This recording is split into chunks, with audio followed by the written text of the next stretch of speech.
Hello बच्चों, आज हम इस वीडियो में एक इम्पोर्टेंट टॉपिक के बारे में पढ़ेंगे। तो सबसे पहले हम ये पढ़ेंगे कि जो स्फेरिकल मिरर्स होते हैं ना, वो कैसे बनाए जाते हैं।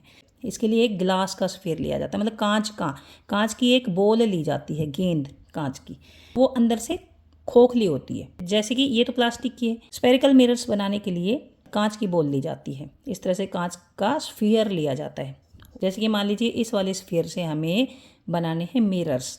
तो ये मान लीजिए ऐसा, ये मान लीजिए एक गेंद है कांच की, कांच का एक गोला है, और इसमें से अगर हम ये वाला हिस्सा काटते हैं, ये वाला यहाँ से अगर काटते हैं यहाँ से, तो हमारे पास क्या आ जाएगा, ये टुकड़ा आ जाएगा, ये आ गया। और इसी तरह से हम एक और टुकड़ा इसमें से काट लेते हैं, यहाँ से काट लेते हैं। अब हमने यहाँ से काटा था, दूसरी तरफ से भी काट सकते हैं ऐसे। तो ये दो टुकड़े हम इसमें से काट लेंगे। जैसे ये है, तो इसमें से एक टुकड़ा हमने काटा ये, और एक काट लिया ये। अब हमारे पास दो कांच की एक जैसी सरफेस हमें मिल गई है, जो कि ग्लास की, कांच की बनी हुई है। अब हम कौन सा मिरर बनाना चाहते हैं, इसमें हम कॉनकेव मिरर बनाना चाहते हैं या कॉन्वेक्स मिरर बनाना चाहते हैं, उस तरह से देखिए हम तो नहीं बना सकते, लेकिन फैक्ट्रीज में बनाए जाते हैं। तो कॉनकेव मिरर बनाना है या कॉन्वेक्स मिरर बनाना है, उस हिसाब से इनके ऊपर पॉलिश की जाती है। पॉलिश होता है ना, जैसे पेंट किया जाता है। तो मान लीजिए इसको हमें कॉनकेव मिरर बनाना है। तो देखिए कॉनकेव मिरर क्या होता है, जो अंदर की तरफ धंसा होता है, अंदर की तरफ जो मिरर धंसा होता है उसको कॉनकेव मिरर बोला जाता है। तो यहाँ पर इसमें हम पीछे की तरफ, मतलब इस तरफ उभरी हुई साइड में, यहाँ पर चांदी की पॉलिश की जाती है, मतलब चांदी जो है वो इसके ऊपर ऐसे लगा दी जाती, चांदी का पेंट कर दिया जाता है।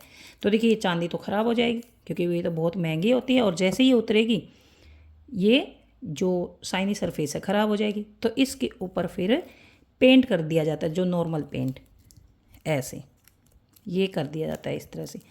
तो ये तो मैंने एक तरह से बताया है कि कैसे किया जाता है। ऐसे नहीं बनते मिरर, लेकिन ये तरीका होता है। अब दूसरी तरफ देखिए, यहाँ पर ये चमकदार सतह आ गई ना। अब ये चमकदार सतह अंदर की तरफ धसी हुई है, तो ये बन गया कॉनकेव मिरर। ये हम इसको ऐसे चिपका लेते हैं। ये जो सरफेस मिली हमें, ये मिली शाइनी सरफेस अंदर की तरफ, तो ये बन गया हमारा कॉनकेव मिरर। अब हमें बनाना है कॉन्वेक्स मिरर।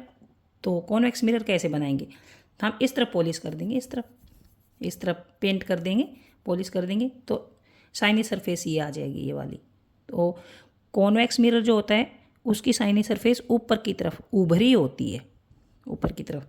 तो देखिए इस तरफ हम लेंगे, पहले सिल्वर पॉलिश करेंगे अंदर की तरफ। यहाँ पर सिल्वर पॉलिश कर दी, ये कर दीजिए सिल्वर पॉलिश। अब ये सिल्वर पॉलिश ख़राब ना हो जाए, इसके लिए इसके ऊपर नॉर्मल पेंट कर दिया। ये आ गई शाइनी सरफेस ऊपर की तरफ, यानी ये बन गया कॉन्वेक्स मिरर। ऐसे चिपका देते हैं।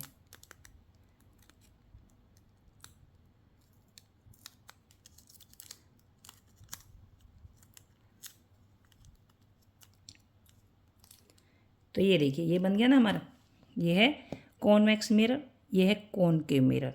कॉनकेव मिरर की जो शाइनी सरफेस अंदर की तरफ धसी होती है, और कॉन्वेक्स मिरर की उभरी होती है बाहर की तरफ। तो देखिए मैंने ये बताया कि अगर ये सिल्वर पॉलिश अगर हट जाएगी तो क्या होगा, क्योंकि हमने ये जो पेंट किया ना, ये पीछे ये क्यों किया जाता है, क्योंकि अगर सिल्वर पॉलिश हट जाएगी तो देखिए ऐसा हो जाएगा, ऐसा। ये यहाँ से सिल्वर पॉलिश हट गई है, और इसकी जो शाइनी सरफेस है ना, वो ख़राब हो गई है। देखिए यहाँ से देखिए ये आर पर दिखता है, ये आर पर दिख रहा है। इसमें अगर हम ये लेंगे तो देखिए आर पर दिखता है, इसके अंदर से ये जो दिख रहा है, ये पॉइंट आपको।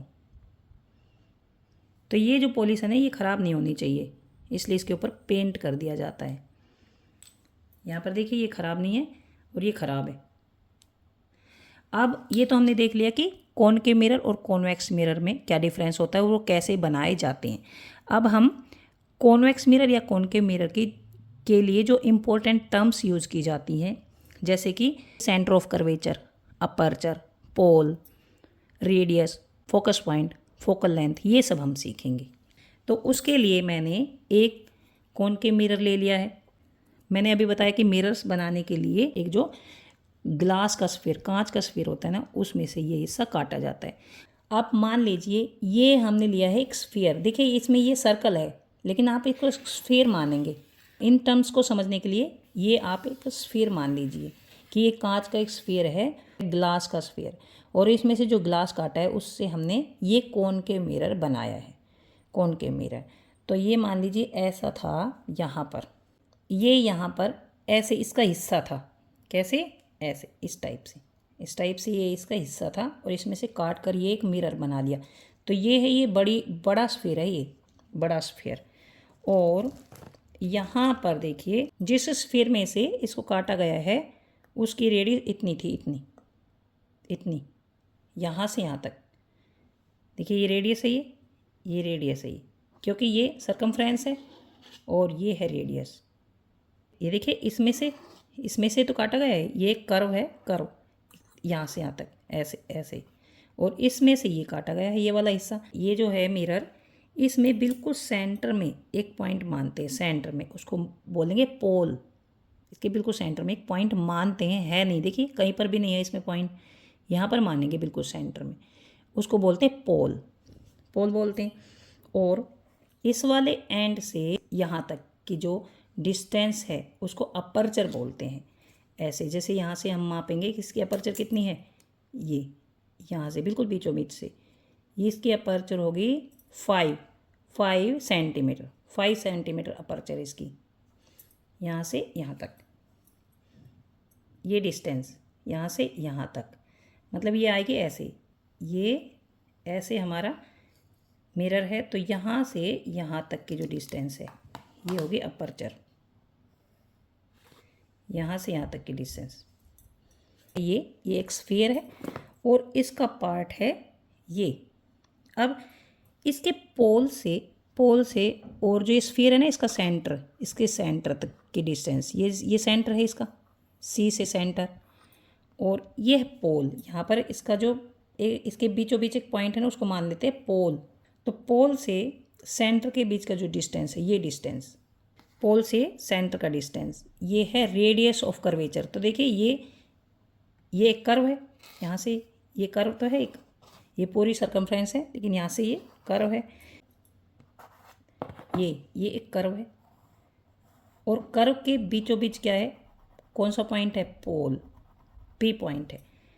सेंटर से पी तक की जो डिस्टेंस है ना, वो 12.5 सेंटीमीटर, यहाँ से यहाँ तक की, ये सेंटर ऑफ कर्वेचर है, और यहाँ से यहाँ तक की डिस्टेंस है रेडियस ऑफ कर्वेचर।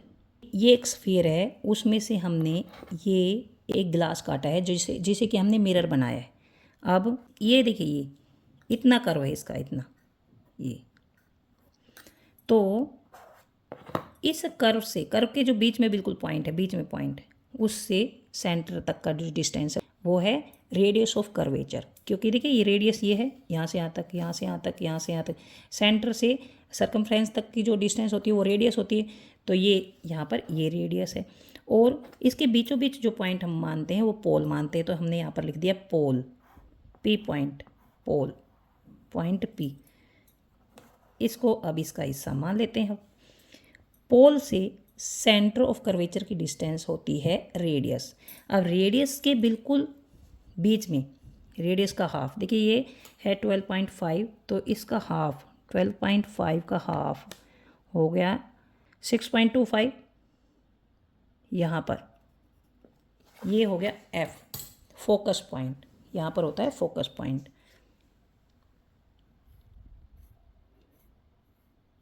और पोल से फोकस की जो डिस्टेंस होती है ना, वो रेडियस ऑफ कर्वेचर की हाफ होती है।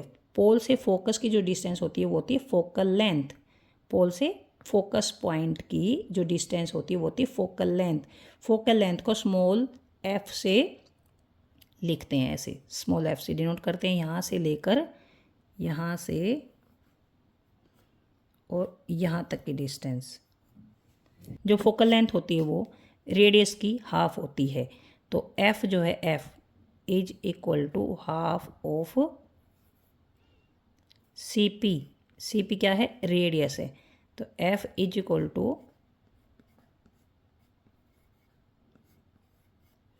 Of are.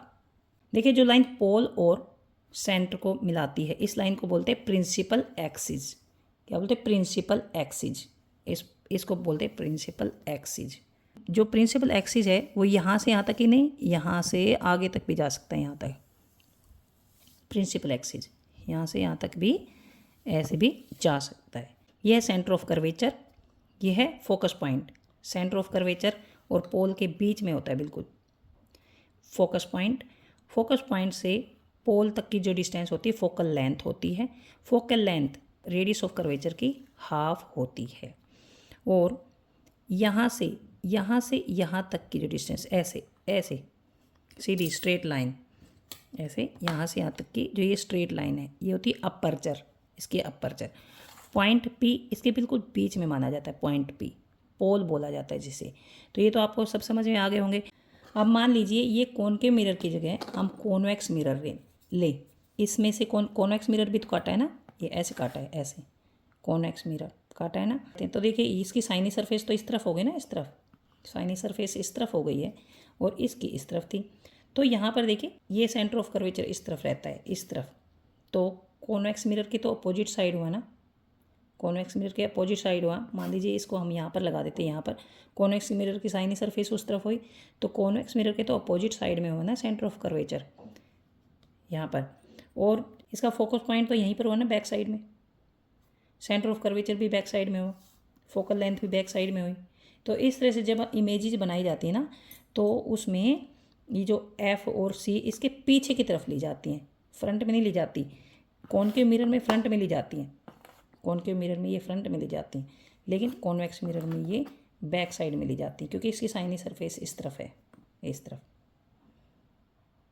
तो यहाँ तक ये सभी टर्म्स आपको समझ आ गए होंगे। तो ये सब टर्म्स थी जो इंपॉर्टेंट टर्म्स इसमें यूज़ करते हैं, फॉर्मेशन ऑफ इमेजेस में यूज़ करते हैं। ये आपको वीडियो से अच्छी तरह से समझ में आ गई होंगी। अगर आपको ये समझ आ गई है प्लीज़ चैनल को सब्सक्राइब करें, अपने दोस्तों को शेयर करें, लाइक करें। Thanks for watching.